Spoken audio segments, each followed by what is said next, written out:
This is the island we're all after. Oh, well, that's lovely. I said, that's not touchy at all. Yeah!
Khromarium, the greatest city in Hyperborea, stands as a sprawling, decayed metropolis, ancient beyond reckoning, a city of deep shadows and deeper mysteries, a place where forgotten gods still whisper through crumbling temples, where strange things prowl the labyrinth alleys of the old city, built atop the bones of past civilizations. Its twisting towers of black gneiss rise like broken teeth against the eternal twilight of Hyperborea's blood-red, bloated sun. The great walls keep the horrors of the lug wasteland at bay, yet inside, the city is teeming with its own monsters. The old city, a ruined northern quarter, filled with abandoned towers, widely believed to be haunted, though some cynical folks whisper that worse things than ghosts lurk in the shadows. And beyond the threat of specters, assassins, and bandits, the city harbors hidden cults devoted to dark gods, their influence spreading like rot beneath the surface. The Xuthalan orthodoxy dominates the spiritual life of the city. Many strange and secretive sects lurk in the background, practicing unspeakable rites. But for all its dangers, Khromarium is the ultimate starting point for adventure-seeking fortune, knowledge, and renown. And as the largest port in Hyperborea, is the hub of commerce, trade, and intrigue. Merchants from all corners of the world come to buy and sell rare goods, arcane tomes, artifacts of lost civilizations, and relics of the Hyperborean Empire. The city's arenas, the grandest in the known world, offers fame and riches for those willing to test their mettle against beasts, men, and worse. The Sorcerer's Guild promises secrets of forbidden magic for those bold enough to seek them, while the Thieves' Guild offers lucrative opportunities for those willing to operate in the shadows. Even the Sages' Guild, a politically neutral institution, holds knowledge that could change the fate of an ambitious seeker. But more than anything, Khromarium is the last remnant of ancient power standing at the edge of a crumbling world. The ruins beneath its streets, the haunted towers of the old city, the wilderness beyond its gates promise adventure to any who dare seize it. Here in the twilight of Hyperborea, legends are born. And we'll first begin at the Splintered Shield, a rowdy tavern in the Fishgut district, frequented by mercenaries, brawlers, and dock workers. The air is thick with the scent of stale beer, sweat, and the occasional tang of blood from impromptu brawls. Dim lanterns swing from wooden beams, casting shifting shadows across the scarred tables and walls, adorned with rusted weapons. A small crowd is gathered around a makeshift fighting pit in the center of the tavern, cheering as two bruised men circle each other, fists raised. The tavern is alive with shouts, laughter, and the clinking of coin. A pair of fighters are seated near the bar, nursing tankards of ale. I'm going to lean on Bob. Rolled a 13. Who's Bob going to play? I am going to be playing a Norse ranger named Bork Torbjornsson, called Half Troll. He's called Half Troll. A troll in Norse literature is essentially a small giant. He is 6'6" and 250 pounds. So big is an understatement. He's blonde hair, blue eyed, what you would consider a normal Norse fighter. He has a bow and a bastard sword on his hip, which he typically wields one-handed. And he's wearing studded leather armor and sitting at a table drinking his mead like a good Viking should. Excellent. And beside Bork is a young man much shorter in stature. Sam? I am playing Ka of Mu. Ka is a Muish kind of expatriate. Wouldn't be a people that you would be too familiar with because they tend to be very insular, kind of out on primarily an island. But for whatever reason, Ka has chosen to get out in the world. As you can see, somewhat Mongolian-ish. He would be dressed in sort of a heavy padded, sort of long kind of garment. He wears scale mail. He'll have a backpack and a large shield sitting next to him at the table. I'm not sure how much interaction we've had, but he's somewhat closed mouthed. And when he talks, he would talk very specifically to what goes on. He seems to understand the common tongue very well and fluently, just chooses not to say a whole lot. He wears a scimitar across his back and a falcata upon his hip. And he sits nursing a large ale. All right. From across the room, grizzled man named Zoros Flintblade approaches. Former pit fighter turned fixer, Zoros is known for connecting muscle with opportunity. He's clad in a patchwork leather coat, his face lined with scars, and his eyes sharp as steel. Zoros sidles up to the fighters, leaning casually on the bar. Got a good look about you. This is kind that knows their way around a blade, or maybe a fist.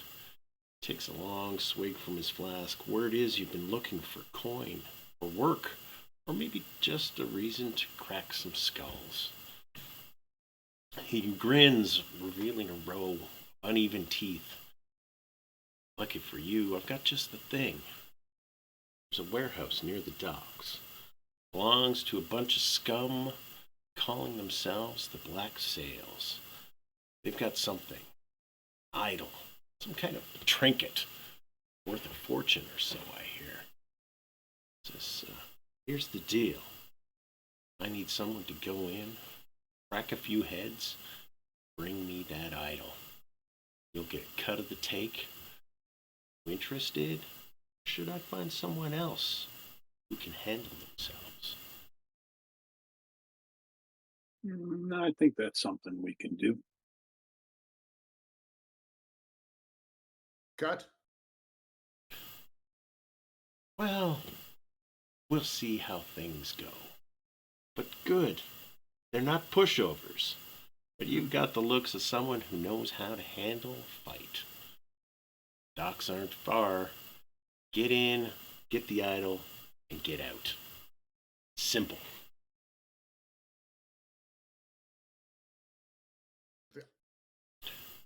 What does the idol look like? You'll know it when you see it. How much cut? Well, we're looking perhaps 50 gold each. That's not a small sum.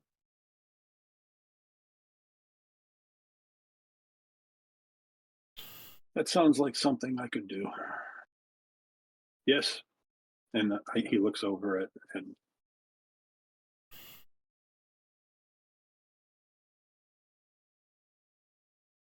Scott. What? Good. Terrific. He gives you directions and sends you guys, you fellows, on your way.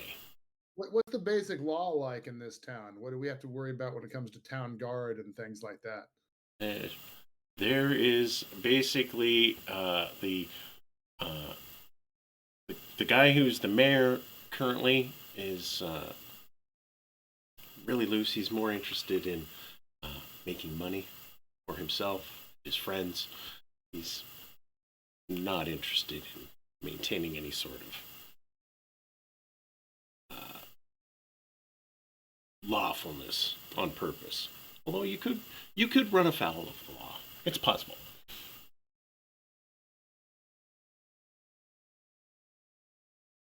And as But as long as you're not standing there with your sword through an innocent merchant or something like that. perhaps, no, you're not going to get in trouble. You won't get in trouble if you don't get caught. All right. We will leave the two to finish their ale and finish watching the fights. We'll enter another dimly lit tavern in the Fish Gut district. And this tavern is called the Broken Blade. Rickety smoke-filled den, filled with the sound of dice clattering and hushed whispers. The occasional outburst from drunken sailors, petty criminals. Shadows dance across the warped wooden walls. The stale air carries the scent of spilled beer, unwashed bodies, and desperation. His purse nearly empty and the weight of his debts looming over them like a storm cloud.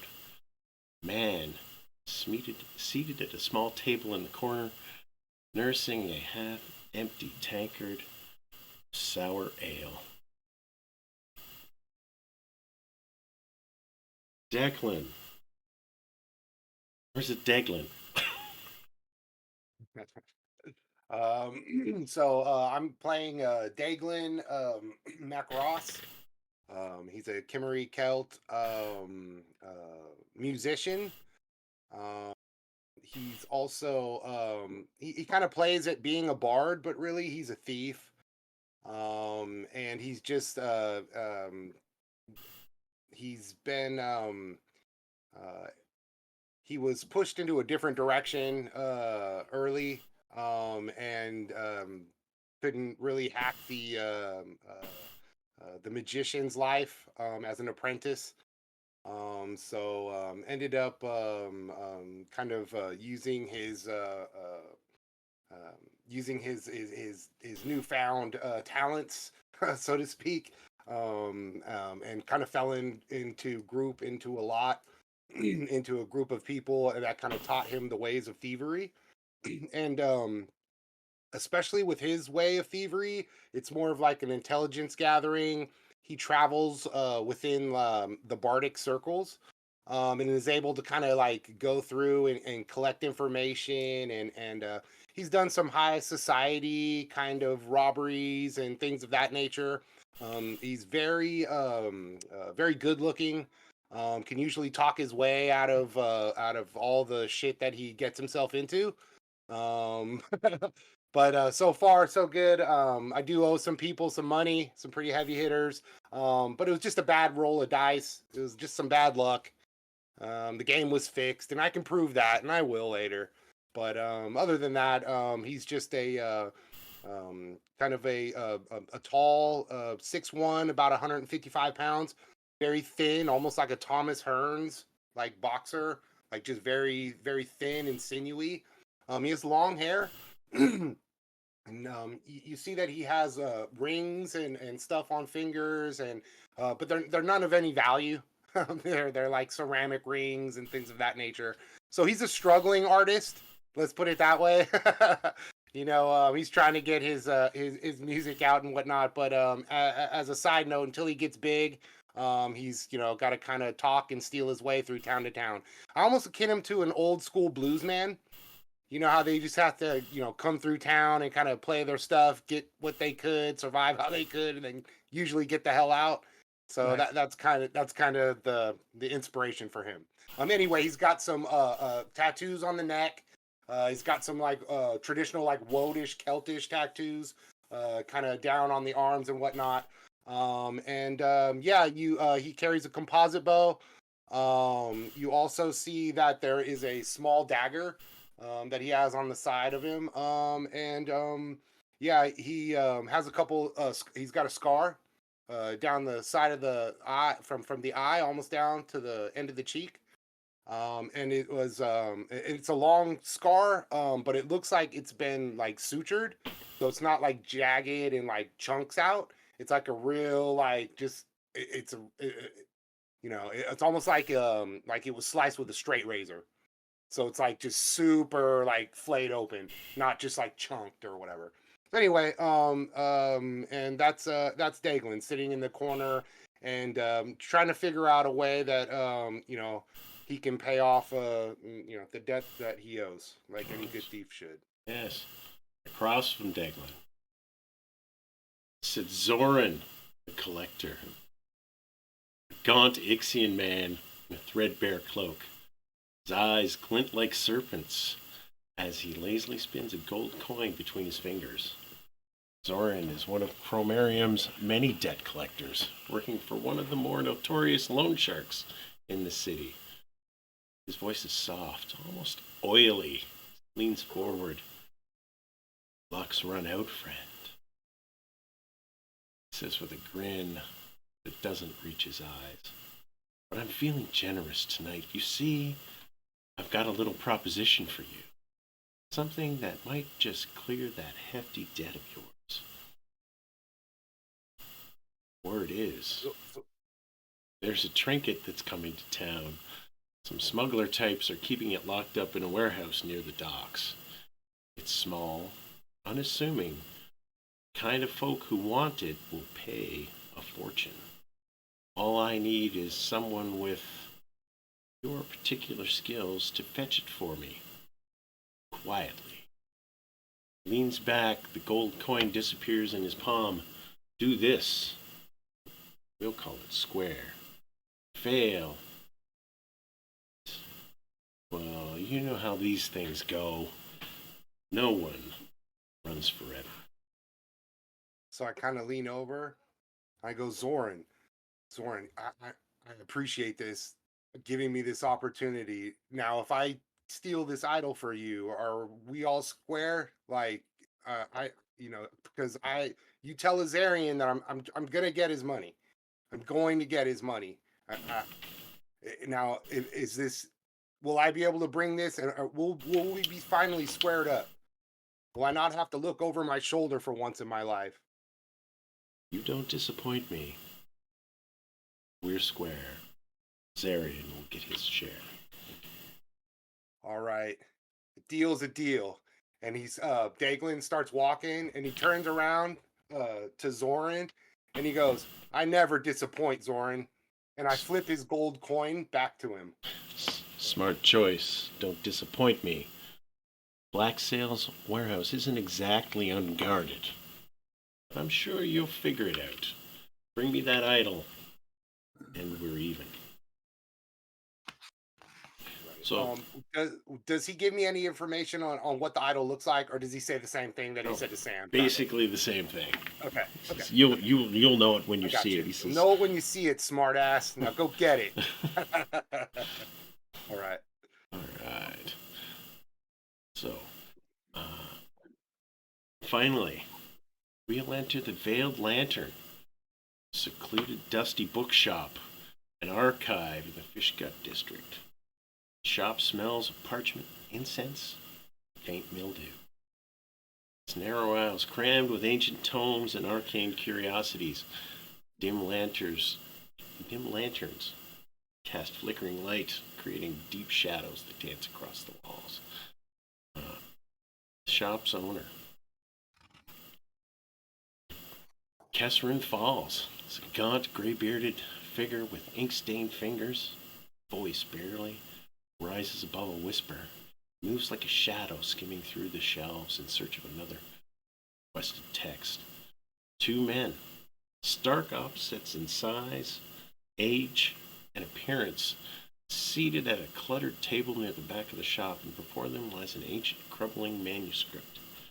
Its cryptic text, illuminated faintly by a sputtering oil lamp.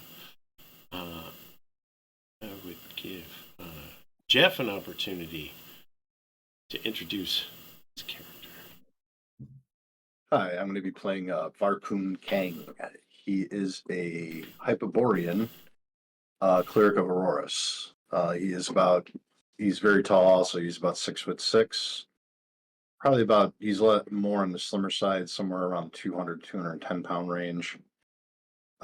He has very like whitish hair, almost like, Witcher type, but is very intense green eyes, and he's wearing scale mail. Carries a small shield. He has a spear that's leaning up against one of the book racks right now. He has a few other weapons that he carries with him, but they're not visible on him at the moment. He formerly was a sailor, found the calling of Aurorus, of the Shining One, and made his way to the ancient city of Khromarium, looking for lost treasures or information of the temples of Aurorus in this area. Right, and seated beside him, smaller in stature, Ghost. So I'll be playing Dis. Compared to my friend here, I'm a foot shorter and less than half the size, just over $120, soaking wet. But the stark contrast doesn't end there. Hair is raven black, flowing past the shoulders. What you see is oddly clean, almost pristine traveling wear with a light hint of lavender, which is contrasted starkly by the fact that his companion is a half-decomposed dog that sits at his knee obediently. What visible weapons you can see is a scale mail, polished nicely, eyes that see everything, and a warhammer almost as big as he is, and a skull on his shield. I'm sorry, Yes! did you say a decomposed dog? Partially. It should a lot. Like an Mostly undead dead. dog? Yes. Brr. Zombie Mostly pooch? dead. Yeah, zombie pooch. Mostly dead. Hang on, I'm gonna pull him up. I got him here somewhere. It just so happens my dog is only mostly dead.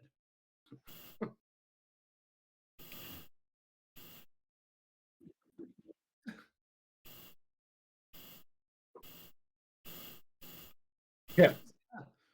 Dude, Ghost, that was awesome, dude. That was a Mostly great dead. It was a great description, dude. It's mostly Wait till you dead. see the picture. Yeah, it's up there. And what Mine is are your on pet's I don't name? see it.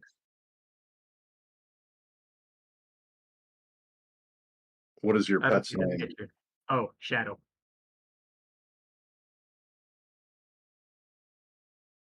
And as the two of them sit there, looking over the ancient text, the manuscript speaks of an artifact called the Whispering Idol, described as a relic of ancient Xuthal, long lost civilization steeped in dark sorcery. Text is maddeningly incomplete. It hints at the idol's power to reveal knowledge long forgotten or forbidden. Kesserin shuffles back to the table, his bony hands clutching a small, leather-bound ledger, and he places it carefully on the table and speaks in a raspy tone. The text you study speaks of the idol of Xuthal, yes. There's chatter, district, whispers of such a thing arriving in Khromarium. Black sails, a band of smugglers brought it in. They store it in their warehouse near the docks. He leans in closer, his hollow eyes flickering with faint curiosity. If you mean to seek it, tread carefully. Black sails are ruthless, and there are others who covet such a thing. Cultists of Xuthal, I hear, who would kill to reclaim it for their forgotten god. And what about the toad lickers?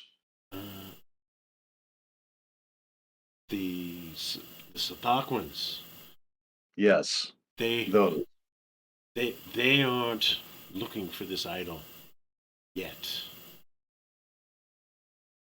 This is the cult is small. They aren't powerful enough yet. The idol's secrets are likely as dangerous as its pursuers. Beware of what you wish to uncover. And as Catherine speaks, a cold chill runs down Varkun's spine. He feels the faintest pull towards the docks, an unexpected sensation, like the tug of an unseen force. And, all of a sudden, it's like a vision you get of a shadowed warehouse bathed in a sickly green glow. Faint sound of whispers in a language that you don't understand. Brief image of the idol pulsing with eldritch energy, followed by an overwhelming sense of dread. This is the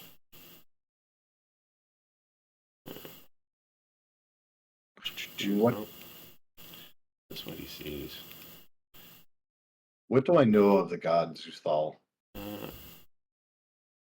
if anything? Not much, but it's been